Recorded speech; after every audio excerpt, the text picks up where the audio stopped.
Come on now.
It's been such a long time, think I should be going. Time runs away from me, keeps on rolling. Sail on a distant highway. I gotta keep on chasing a dream, I gotta be on my way. Saying something I can't say.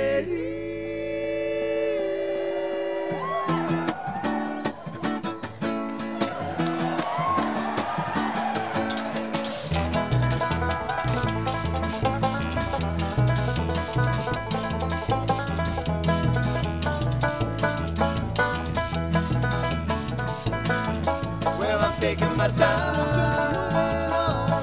You'll forget about me after I've been gone. Well, I take what I find, it's just outside of your front door.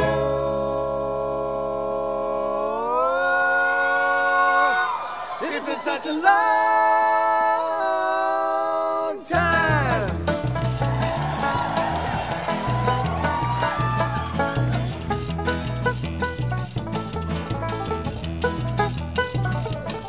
I get so lonely when I am without you. But in my mind, deep in my mind, I can't forget about you. 10 times, places that forget your name. Leave it all behind me.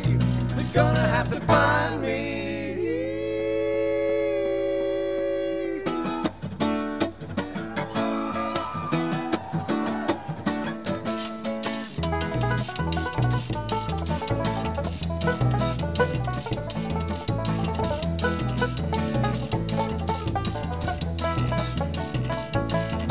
Well, I'm taking my time. You forget about me after I've been gone. Well, I take what I find just outside of your front door.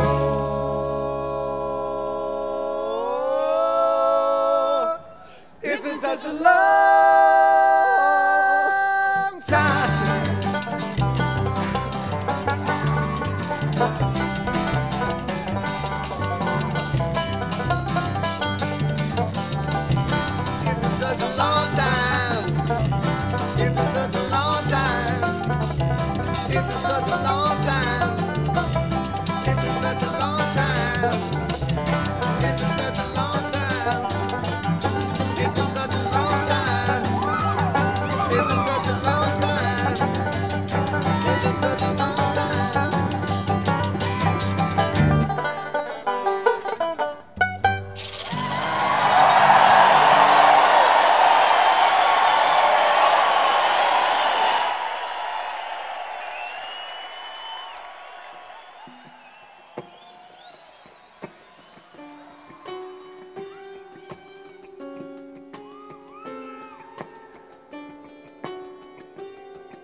Somehow leaks out of your cup. If nothing comes down, then I'm forced to swim up.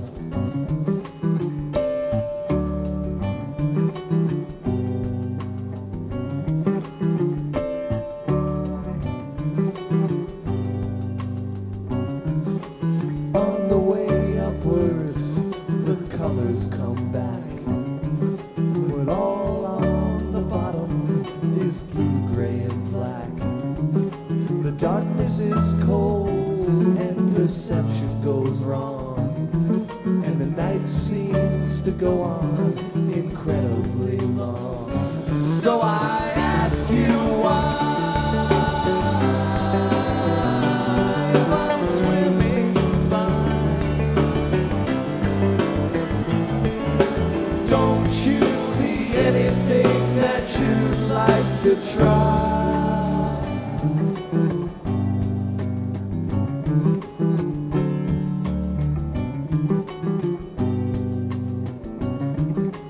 Pantomime mixtures of heaven and earth, jumbled events that have less than no worth. Time in the forest to sleep under rocks, swim in the ocean and swim in a box.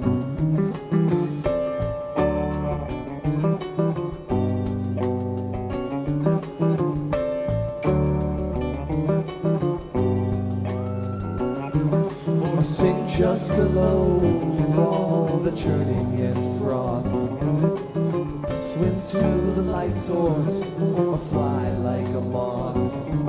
So toss away stuff you don't need in the end, but keep what's important and know who's your friend. So I ask you why, if I'm swimming by, don't you see anything that you'd like to try? If I'm swimming by,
Theme from the Bottom.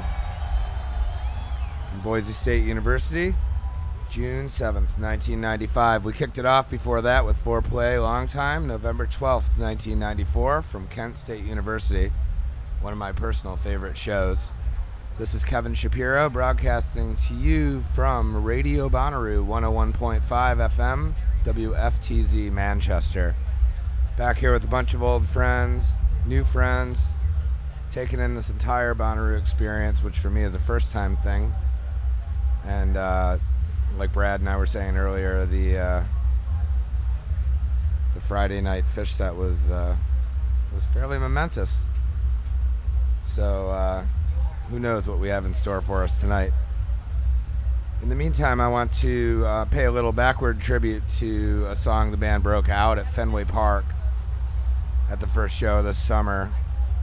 And it's a song that had not been played at all live since 1993, but it was played one time other than that, and I'm going to go ahead and spin that one time for you.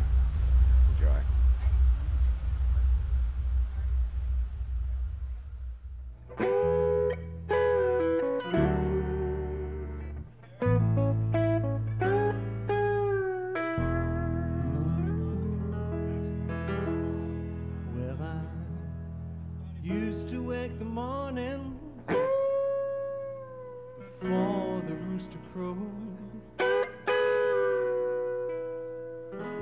Searching for soda bottles, get myself some dough. Run down to the corner, down to the country store. Cash him in and give my money to a man named Curtis Loew. Old Kurt was a black man with white curly hair. When he had a fifth of wine, he did not have to care.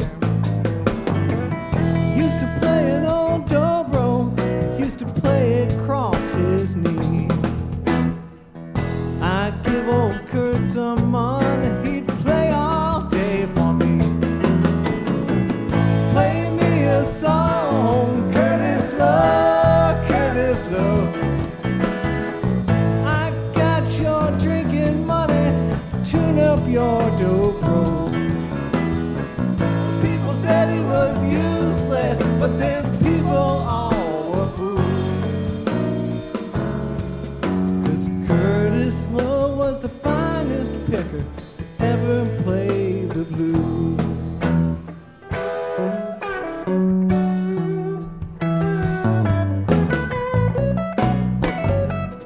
He lived to be 60, or maybe was 10. Mama used to whip me, but I'd go see him. I clap my hands and stomp my feet, trying to stay in time. I give old Kurt some money and he'd take another drink of wine. Play me a song, Curtis Loew, Curtis Loew. I got your drinking money, tune up your dope room. Oh, people said you was useless, but them people all were fools. 'Cause Curtis Loew was the finest picker to ever play the blues.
On the day old Curtis died, nobody came to pray.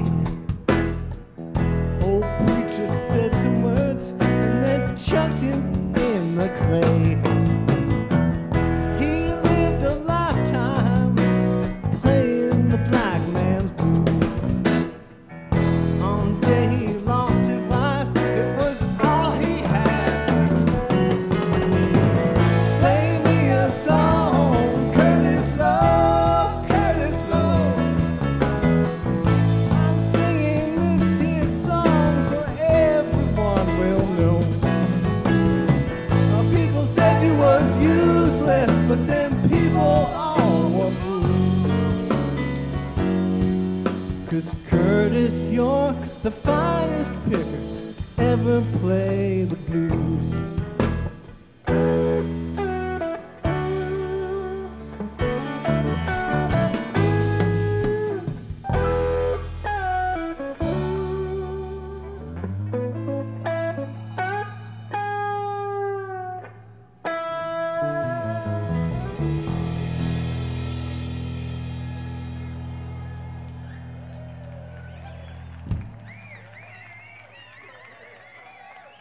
Love that song.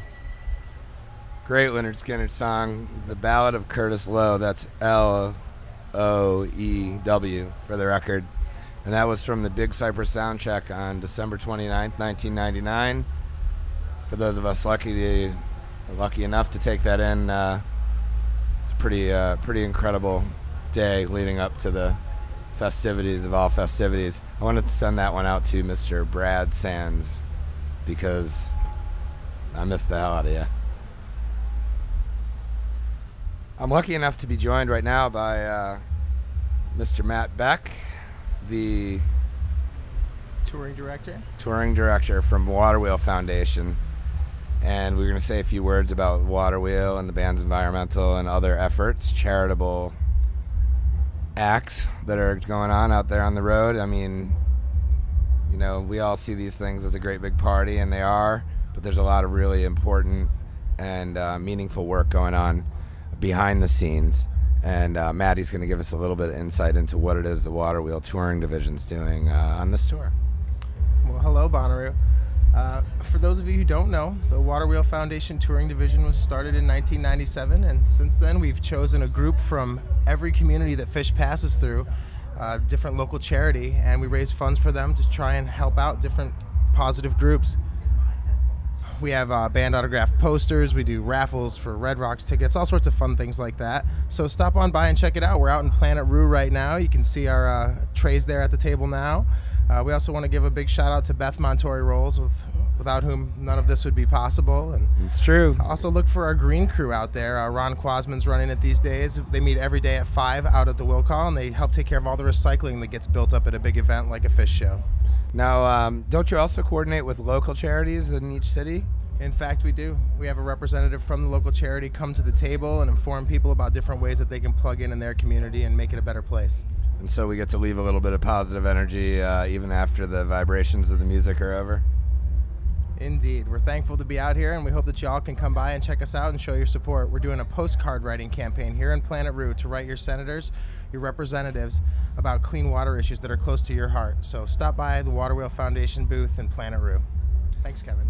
Maddie, thanks for being on here. I also want to point out there's a pretty deep history to the Water Wheel Foundation, and I'm going to quickly trace it back to circa 1992. After the Santana, or during the Santana tour, Carlos had Greenpeace out with him. Mike Hayes and Mike Hayes and Henry Schwab and a number of other qualified individuals have helped through the years to put that together. And it slowly, eventually morphed into Water Wheel in 1997 with the Ben & Jerry's fish food launch, and now we've been doing it all ourselves ever since. We're proud of you, Maddie. Thanks, Kevin. Thanks. All right, we're going to jump back to 1993 for a little prime time fish. Thanks for joining us here this afternoon on Radio Bonnaroo. This is Kevin Shapiro coming to you live from the archives backstage, where it is thumping. I'm not sure quite what, but there's just a flurry of activity back here, and it's amazing that such form can come out of such chaos. All right, let's drop it back to 93. Hold on tight. Enjoy.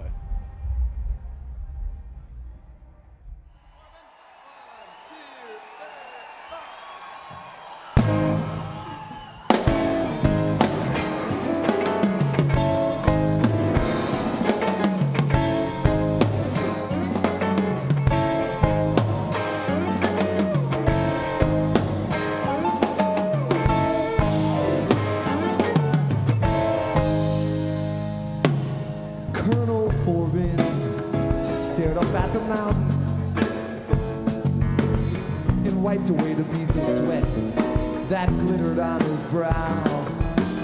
His tired feet were buried in the quagmire, and his bloodshot eyes saw all that lay between him and fulfillment of his vow. And he felt his fingers wrap around the knotted root and pull his body upwards to a sea green mossy boulder, and he dragged his weary shit ass up the mountain, and he climbed so slowly, he climbed so slowly,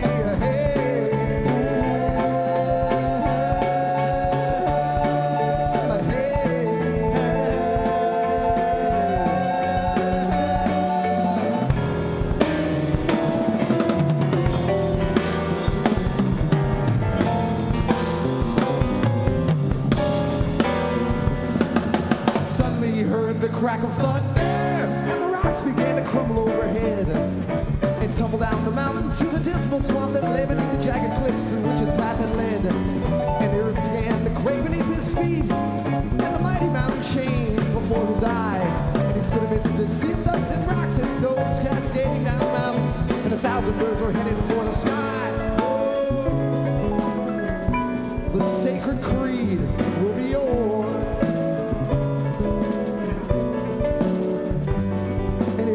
Till tomorrow, the sacred creed will be yours to devour, yours to seize and to obey. Obey.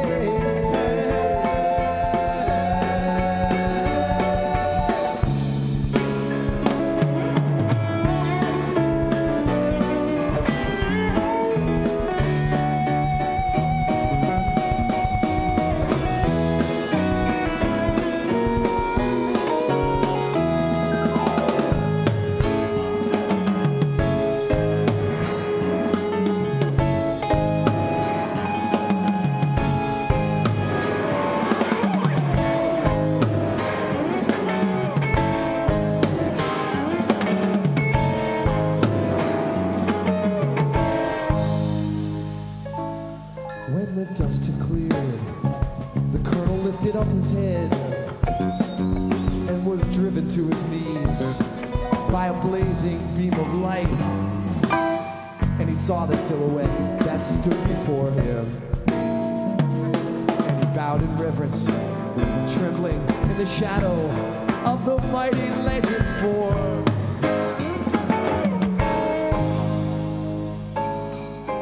Iculus, the prophet, stood before his eyes, looking down on Colonel Forbin, where he shuddered in the puddles and the muck. And he quietly addressed him, and he spoke so slowly. He spoke so slowly. He said,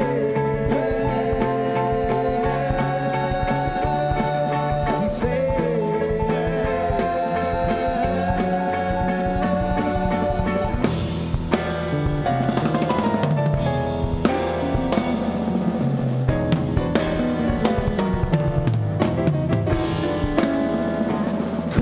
I know why you've come here, and I'll help you with your quest to gain the knowledge that you lack. I call upon my faithful friend, the Mockingbird, to fly and seize the helping book and bring it to your shack. And the tree of knowledge in your soul will grow, and the helping friendly book will plant the seed. That I warn you that all knowledge, seeming innocent and pure, becomes a deadly weapon in the hands of avarice and greed. Whoa. The sacred greed will be yours.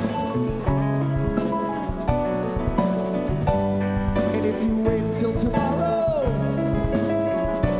the sacred greed will be yours to devour, yours to see and to obey.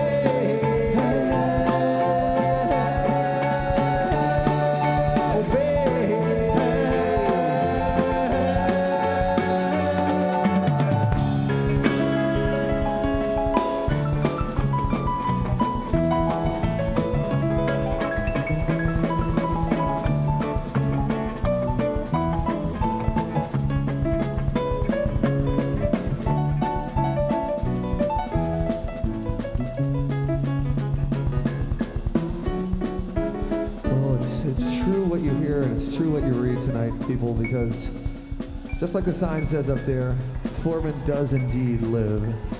And I want to tell you what's going on right now here, but I don't think all of you know. But we've been kind of working with this experimental gas and some experimental stuff here that Paul back there at the soundboard on his free time, you know, he's an intuitive and quirky little guy, and so he's been working on this gas, and I don't know if you've noticed, but those little holes along the side there, and then these little jugs over here, and I might as well explain that the gas that's been coming out here has probably taken, we've done about 3 or 4 songs, so it's probably starting to take effect right now in your brains, and it's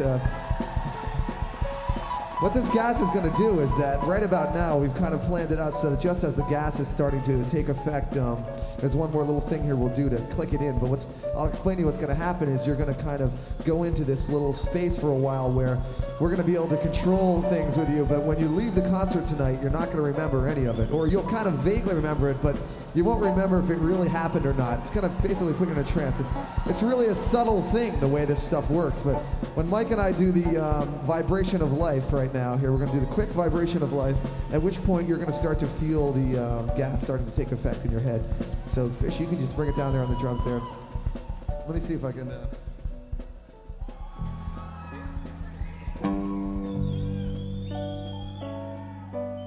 Just let me explain to you here that the way that the people philosophize about the vibration of life is that there's basically a universal wavelength. Everything is moving, you know, particles and everything is moving, and there's a wavelength that's supposed to be somewhere around 7 beats per second, which is basically supposed to be the wavelength that holds the universe together. And there's lots of different sciences, and there are people.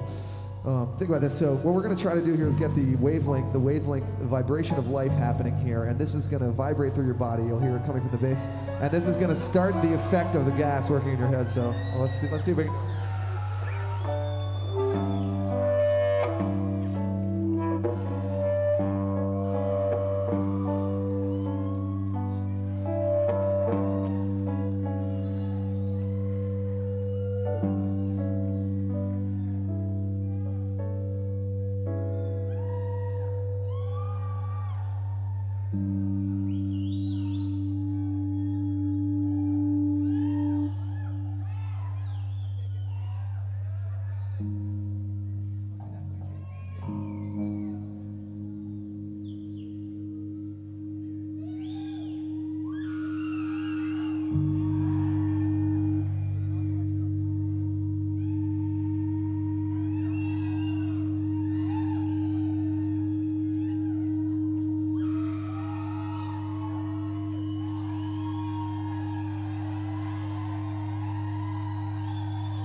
should be triggering it right now. So everything that's happening from this moment on for the next 10-15 minutes, you're not going to remember anything.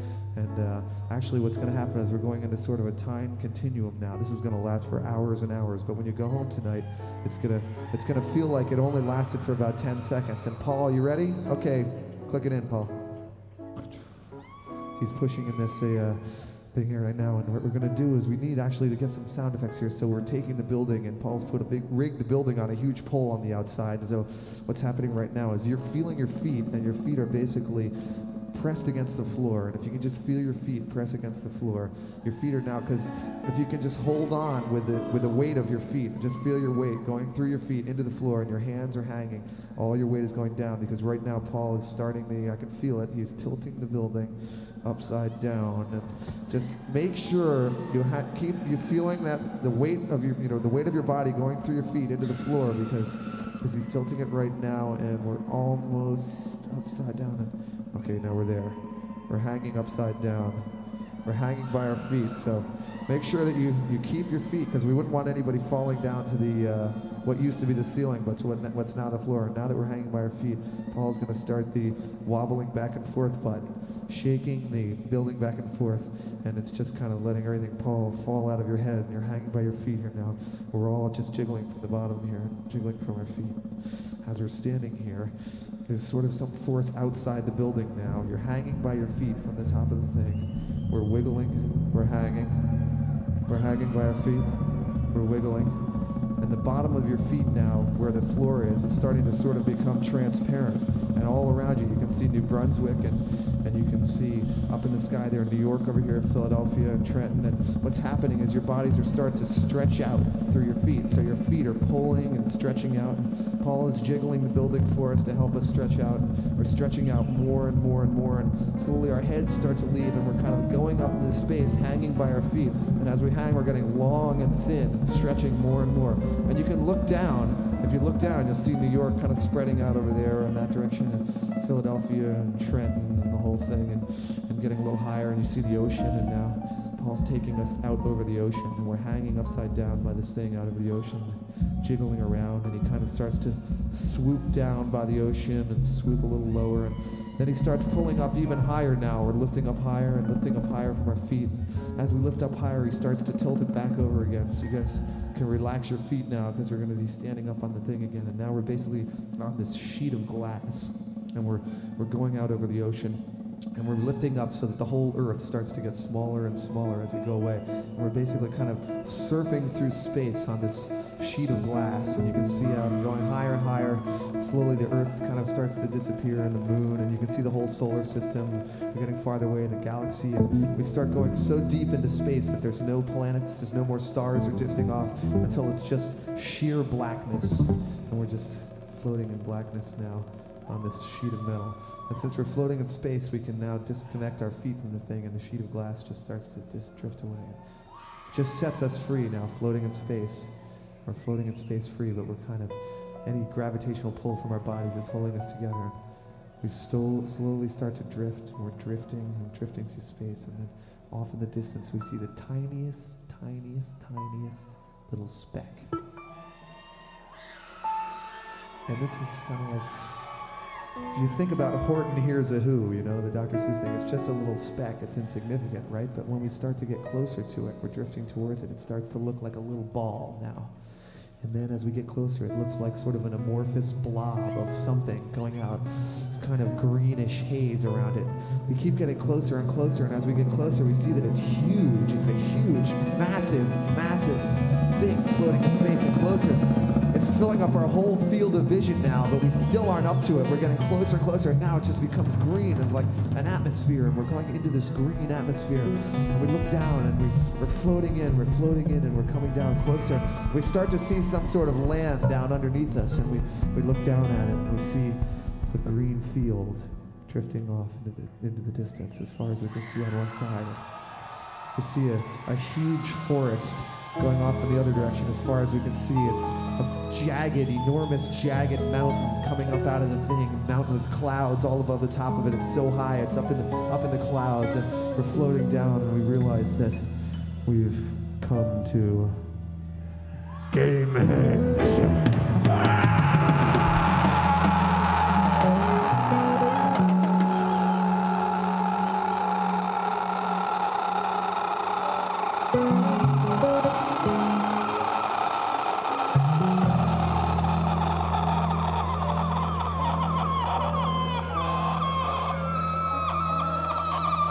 We're at Gamehenge, and we look over at the mountain, and we see this little guy climbing up the mountain, and we know that it's Colonel Forbin. Colonel Forbin is climbing up the mountain, and we know that Gamehenge, we start to kind of know in our mind that Gamehenge is, used to be inhabited by these peaceful people. They were taken over by the evil King Wilson, and Colonel Forbin is climbing up the mountain right now to try to find the great and knowledgeable Iculus, the god who lives on top of the mountain, and he's going to get the Helping Friendly Book. And the Helping Friendly Book is in the castle.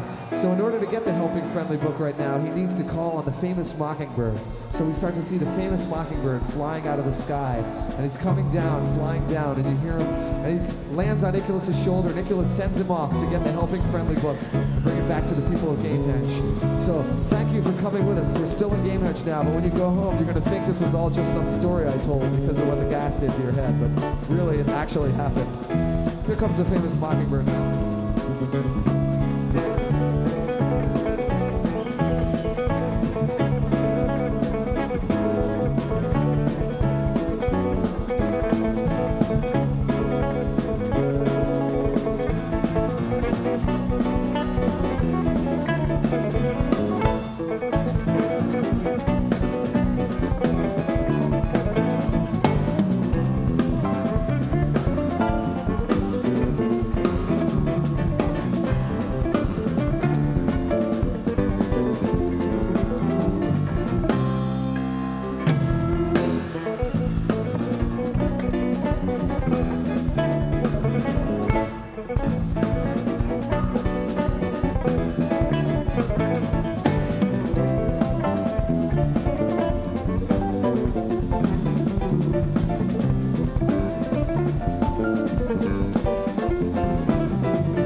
Colonel Forbin's Vibration of Life, Fly Famous Mockingbird. Don't worry though, it never really happened. It's just the after effects of Paul's gas.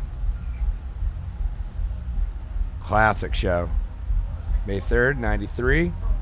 We're going to drop way back right now to Page's first official gig as a member of Phish. Here's a taste of Dave's Energy Guide. I don't think Trey likes this. Okay. But here, this is how this starts.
Called Dave's Energy Guide. For any of you wondering how to heat your house this winter, that's how. Keep calling in with your requests. Keep those cards and letters coming.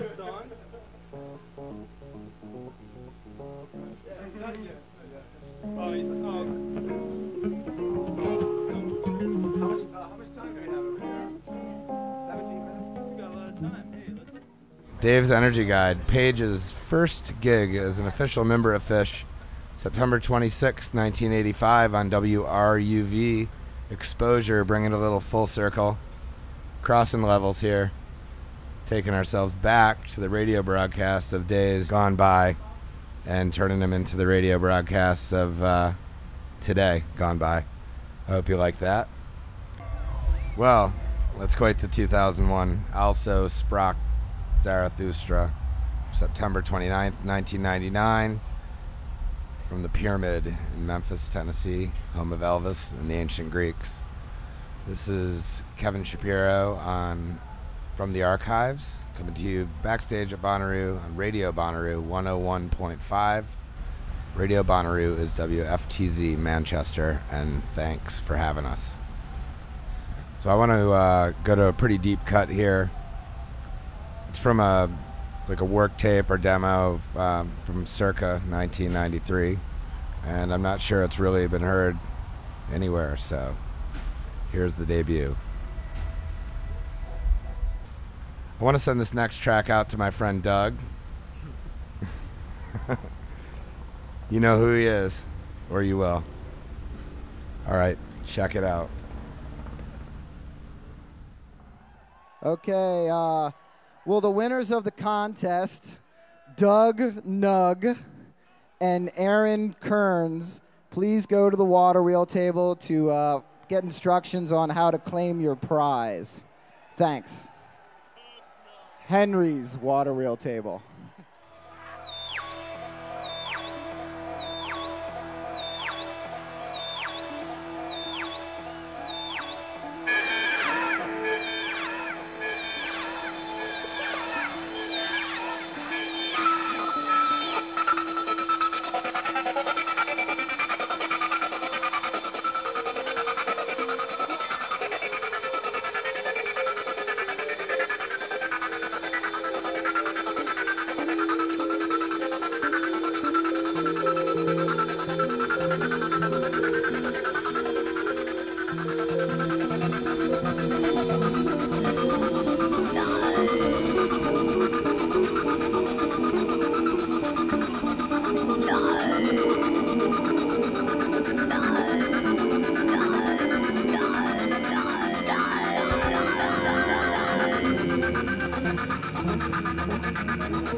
it should. When all the special foods you find don't appetize the palate, and there's nothing left to buy despite the money in your wallet. When the fun of being where you are is shadowed by a trap, you walk directly there despite a warning on your map. When the one you love is making plans to find another ride, and the dreams that gave you harmony are starting to collide, you wait for doomsday.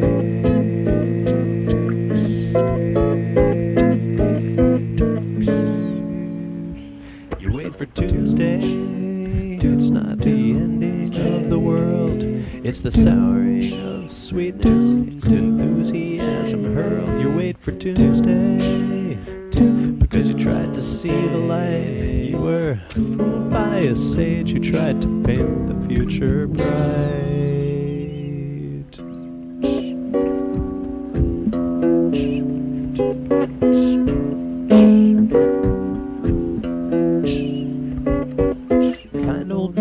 Teacher showed you richness in a book, and a way of understanding finer things we overlook.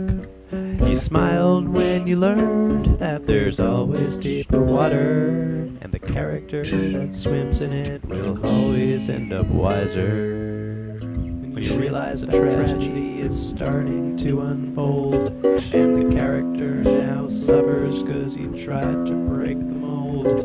When a swimmer from the ocean's on the street without a shoe, when the moment comes you realize that the character is you, you wait for doomsday. You wait for doomsday.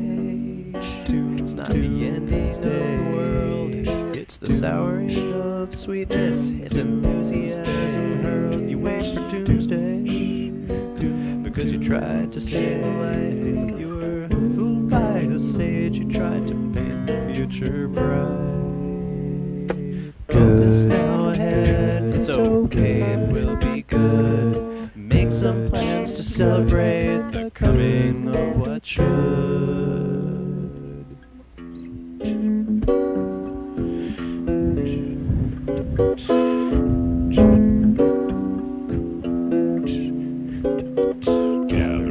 Spirits in the room of your hotel, with its 2 empty beds and matching photographs of hell.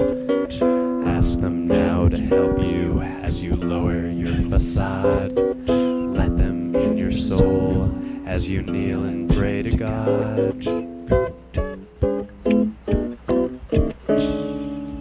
When you suddenly remember that you should have made a call, and the phone cord now is broken at the place it meets the wall. When you start to dial anyway, despite the lack of tone. When you start a conversation, though you know you're all alone. You wait for doomsday.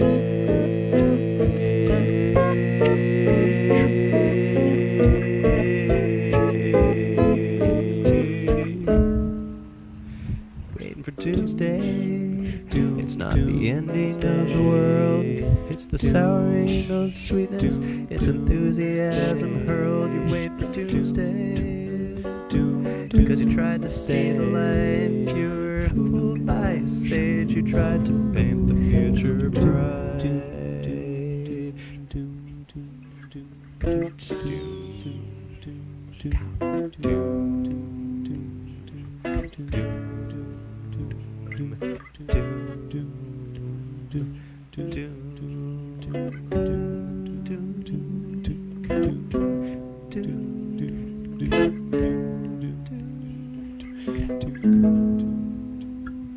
When in your head a silver timer ticks with every thought, heading straight for zero and the coming of what ought. When you see yourself a tiny person stuck behind the glass, clasping to the second hand to make a final pass. You wait for doomsday.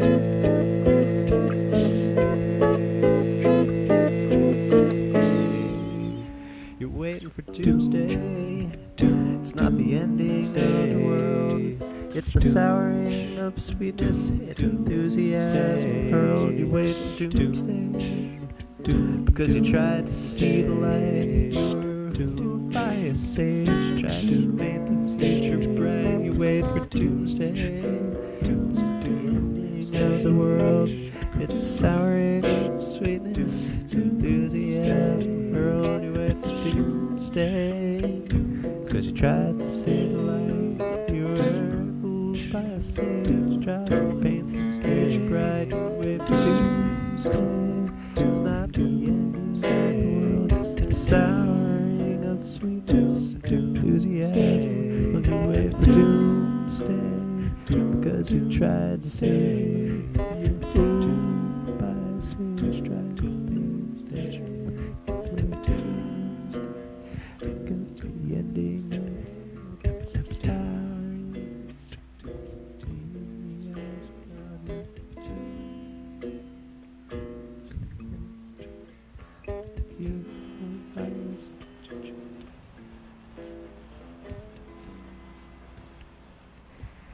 Doomsday. Mike Powers in the station here was just asking me a little more about that song. I wish I knew more to tell about it. But it seems to have at one point been on at least one set of demos that preceded Hoist. Roughly. I call it Circa 1993, but I thought you would like hearing that. This is Kevin Shapiro coming to you from the archives. A little respite of Fish in our afternoon that's about to proceed with a little bit more Fish here at the Bonnaroo Festival. It's been my privilege to broadcast to you here, as it always has been at the Fish Festivals. It's a great tradition, and it's always fun to liberate some gems from the archives. I'm going to move on with a Run Like an Antelope, one of the true classics from fall of 1995.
Marco Escondelas.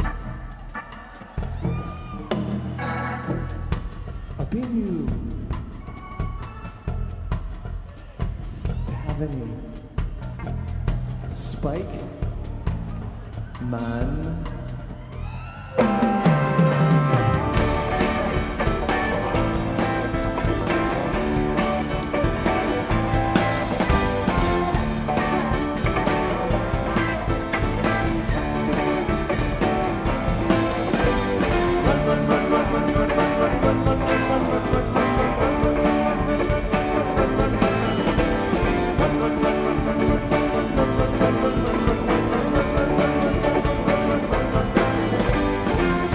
Segregation for the high gear of your soul.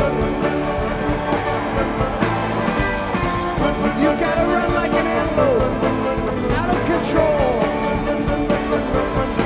You got to run like an antelope, out of control. Run like an antelope, out of control. Run like an antelope, out of control.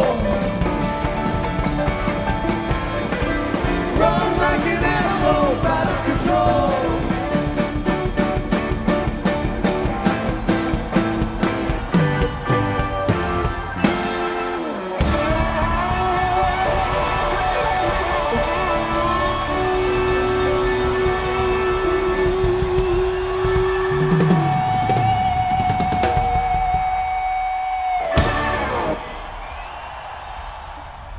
Not a bad antelope, eh?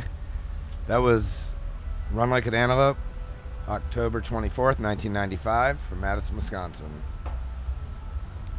One of the all-time great versions. I've been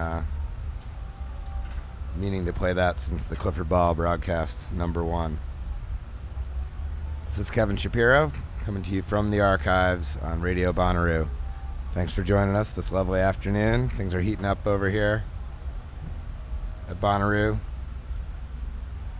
And we're gearing up for the fish set, or show, I should say, tonight. There's a few people I want to thank before I roll out. So I'll take this opportunity first to thank the band, Jump, for all that they do, and specifically for letting me come down here and do a little broadcasting for you, because it's a great tradition. I'd also like to thank the whole Superfly team, Jonathan, Rick, Carrie, Paul, the Weinstocks, for taking great care of us and me particularly. You guys run a great ship here, and it was cool to experience it for the first time. Ellie Tischberg cutting the video live here at the show, and John Altschiller doing the remixing. Two fish luminaries in their own right, joining us here, making it a real family affair. Mike Powers, who has been making all this radio possible and invited me on the air in the first place. And the Radio Bonnaroo engineers, Tom Hansen, Jim Armstrong, and Jim Gilmore. Last but not least, I want to thank the entire Bonnaroo Nation for giving us a chance to come bring a little fish into your afternoon and celebrate some of the good old days gone by. We're going to go out with one last track. I hope you like it.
Harry, Harry, where do you go when the lights go out? Harry, Harry, where do you go when the lights go out? Harry, Harry, where do you go when the lights go out? Harry, Harry, where do you go?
There you have it, Harry Hood from November 12th, 1994 at the Mack Center at Kent State University.